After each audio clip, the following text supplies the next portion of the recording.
60 anos, a cobra fumou. Década de 30. A Alemanha ressurgia do caos econômico e social, oriundo da derrota sofrida na Primeira Grande Guerra. A liderança carismática de Hitler e a propaganda nazista despertaram o espírito guerreiro do povo alemão, inconformado com as duras condições impostas pelo Tratado de Versalhes e insuflado pelas reivindicações de reintegração do território alemão e pela evocação da superioridade racial. A mobilização industrial e a exacerbação do espírito germânico transformariam a Alemanha numa máquina de guerra que assombraria o mundo. Com a anexação da Áustria e da Tchecoslováquia, o ataque à Polônia e a posterior fulminante vitória alemã sobre o exército franco-britânico, o mundo perplexo compreendeu que se encontrava no limiar de uma nova guerra mundial, ainda mais violenta que a anterior. Uma tempestade viria a desabar sobre a humanidade. Era a Segunda Guerra Mundial.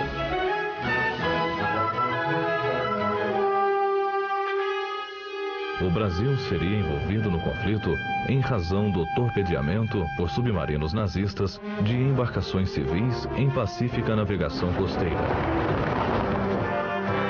Entre 14 e 17 de agosto, foram torpedeados e afundados 5 navios mercantes brasileiros com o sacrifício de mais de 600 vidas. A opinião pública, tendo à frente a juventude, exigiu do governo uma tomada de atitude que resgatasse a honra nacional.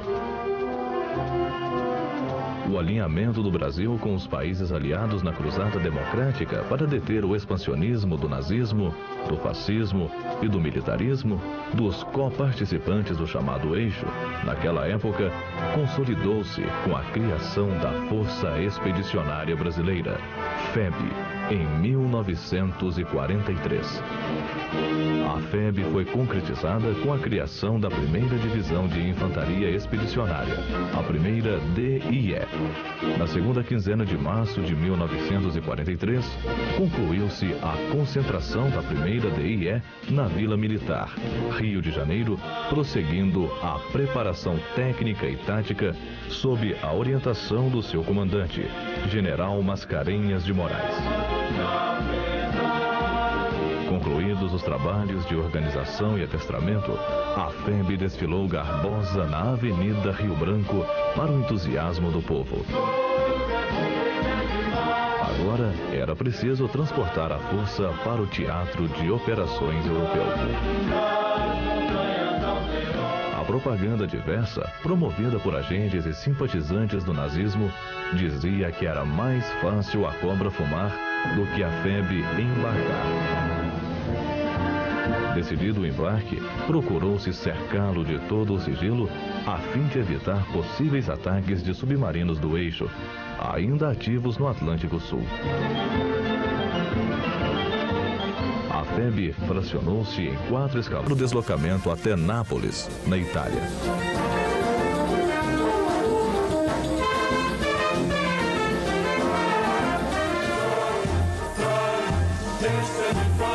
O primeiro escalão chegou sem incidentes ao porto de Nápoles.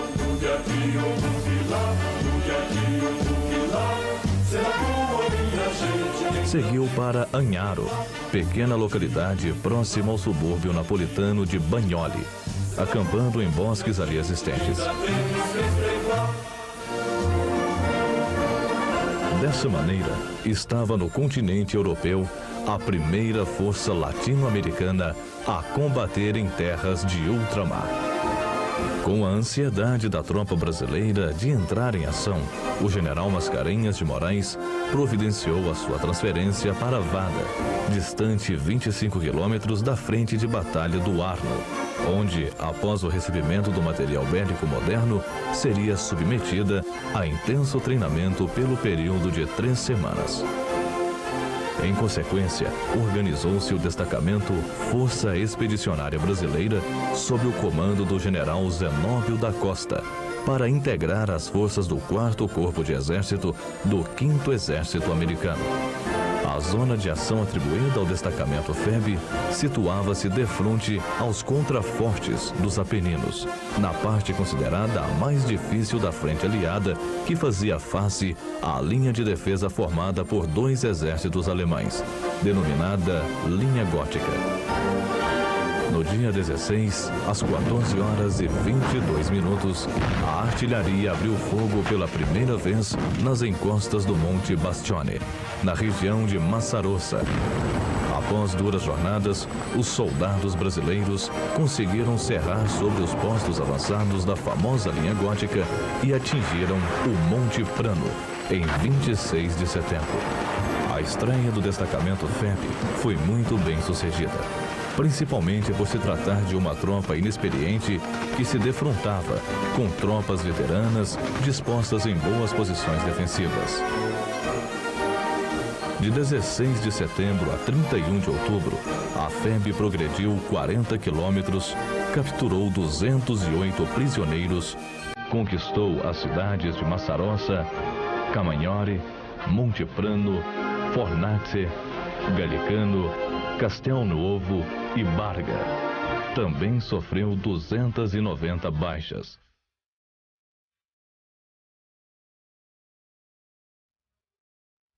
Na conquista das cidades, a população das localidades recebia nossas tropas com manifestações de júbilo, aclamações e flores. Com a chegada dos demais escalões, o general Mascarenhas de Moraes assumiu no dia 1º de novembro de 1944 o controle da totalidade de seus meios, inclusive das operações que se processavam no Vale do Sérquio.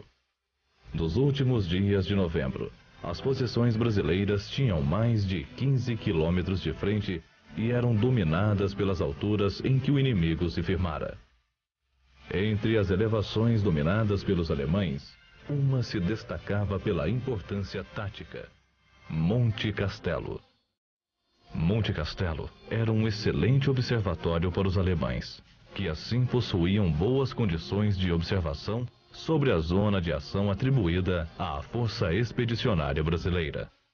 Se não fosse conquistado, seria impossível às forças do 4º Corpo de Exército prosseguirem em direção a Bolonha, objetivo do 5º Exército, antes de caírem as primeiras nevadas.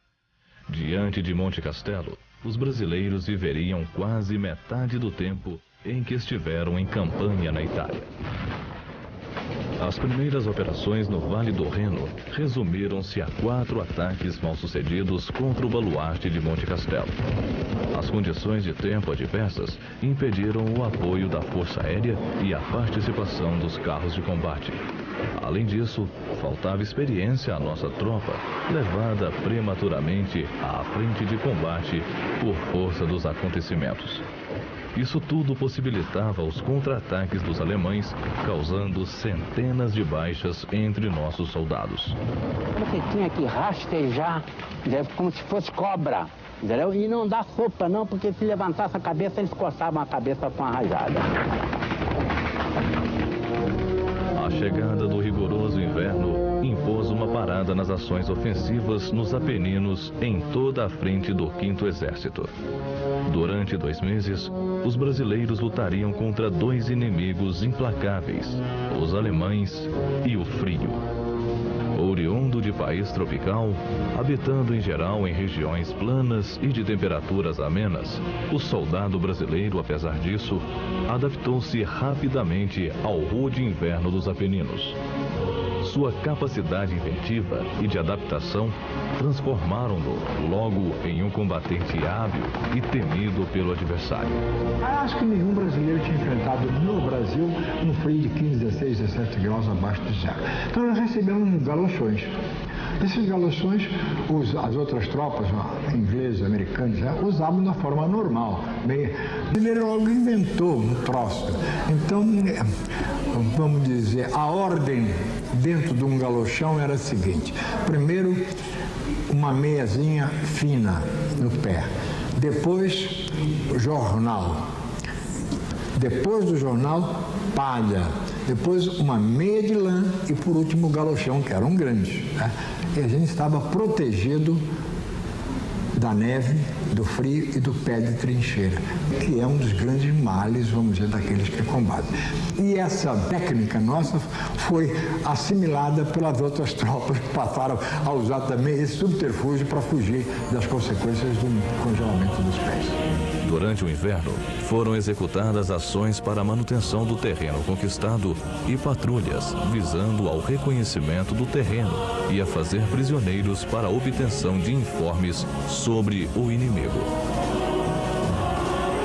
Foram constantes os combates entre pequenas frações e os duelos de artilharia e morteiros. O abastecimento dos postos avançados era feito em condições muito difíceis e arriscadas. A remoção de baixas se dava em condições muito severas. O terreno, coberto de neve, minado e vigiado pelos alemães, era perigoso para a progressão de nossas patrulhas. Com a chegada da primavera, foram retomadas as ações ofensivas.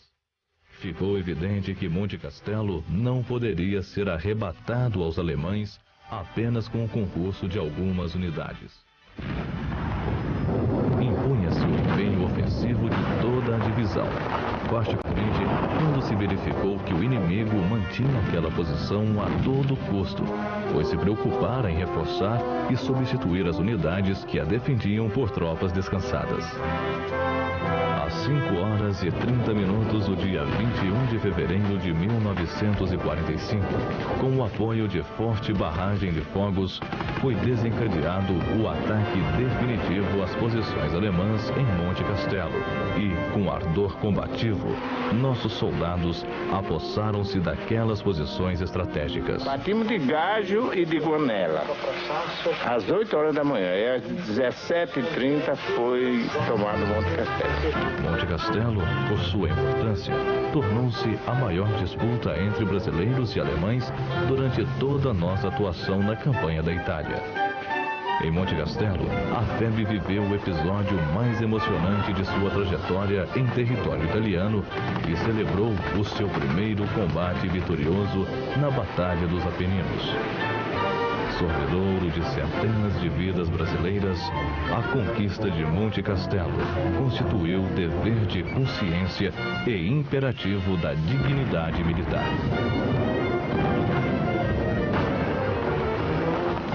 Em fevereiro de 1945, ainda perdurava um enorme saliente no dispositivo nazi-fascista nas montanhas dos Apeninos, exatamente na área de responsabilidade do 4º Corpo de Exército, no setor em que vinha atuando a FEB. A 14 de abril de 1945, prosseguiu a Batalha dos Apeninos com o ataque do 4º Corpo à linha Gengis Khan, última linha defensiva alemã. Era o início da ofensiva da primavera, que conduziria os aliados à vitória final. Era imperativo continuar o ataque ao restante do maciço de Montese. De posse daquelas alturas, o inimigo detinha posição-chave. Os batalhões do escalão de ataque desembocaram às 9h45 do dia 14 de abril, encontrando cerrada resistência. A luta prolongou-se mesmo durante a noite, tendo a localidade de Montese sido conquistada pelas tropas brasileiras. Foram entusiásticas as palavras do general Willis de Klittenberger, comandante do 4º Corpo de Exército, aos integrantes de seu Estado-Maior na manhã do dia 15. Na jornada, só os brasileiros mereceram as minhas irrestritas congratulações. Com o brilho do seu feito e seu espírito ofensivo, a divisão brasileira está em condições de ensinar às outras como se conquista uma cidade. A situação agravou-se na manhã do dia 15, quando o inimigo iniciou uma densa concentração de artilharia e morteiros, multiplicando o número de baixas. Ao alvorecer de 17 de abril, o 5º Exército lançou tropas de reserva, concretizando a conquista da linha defensiva alemã. Terminara o episódio mais sangrento vivido por nossas tropas em território italiano. Montese foi o combate mais sanguinolento da Força Expedicionária Brasileira. Aqui tivemos as maiores baixas, aqui fizemos o maior número de prisioneiros, aqui houve a maior concentração de artilharia inimiga. Os nossos pelotões de ataque, entre os quais se incluía o meu, terminaram este combate com menos de 50% do seu efetivo. Para ser preciso, em 41 homens, eu só tinha 17 homens. Montese não foi apenas o combate mais sangrento travado pela FEB em toda a Itália. Foi também a conquista de uma região essencial, que veio a provocar o completo desmantelamento das defesas alemãs na linha Gengis Khan, facilitando o desembocar da tropa do 5º Exército na planície do Pó. No prosseguimento das operações, a FEB recebeu a missão de manter a segurança do flanco sul, do 4º Corpo e do 5º Exército, em face dos grandes efetivos inimigos que se retiravam do setor costeiro da Ligúria, em direção ao vale do Rio Pó. Foi detectado o deslocamento de grande coluna inimiga que, a partir de La Spezia, procurava por essa região atingir aquele vale. Nossa tropa contornou para Parma e, em manobra de duplo envolvimento, atingiu rapidamente as cercanias de Fornovo, cercando a força inimiga. Os violentos combates que se estenderam durante a tarde e parte da noite, os alemães decidiram se render. As forças brasileiras renderam a 70ª-48ª Divisão de Infantaria, remanescentes da 90ª Divisão Panzer Alemãs e a Divisão Bersaglieri italiana. Eram 14.779 homens, cerca de 4.000 animais e 2.500 viaturas, das quais 1.000 motorizadas. Encerrava-se a epopeia da FEB. O Brasil cumprira o seu dever e seus soldados voltariam à pátria cobertos de glória. Autoridades, familiares e o povo acorreram para o cais do porto do Rio de Janeiro para receber os seus heróis. Na Avenida Rio Branco, onde essa mesma força desfilara meses antes, sob o olhar de preocupação, tristeza e descrença de alguns, os soldados da FEB eram agora aclamados pela população, que, reconhecendo-lhes o valor, homenageava os bravos soldados brasileiros.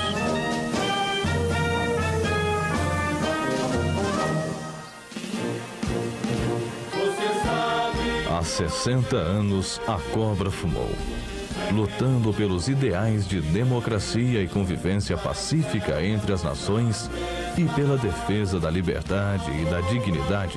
Soldados brasileiros lutaram bravamente e venceram. Como sempre, a serviço da paz.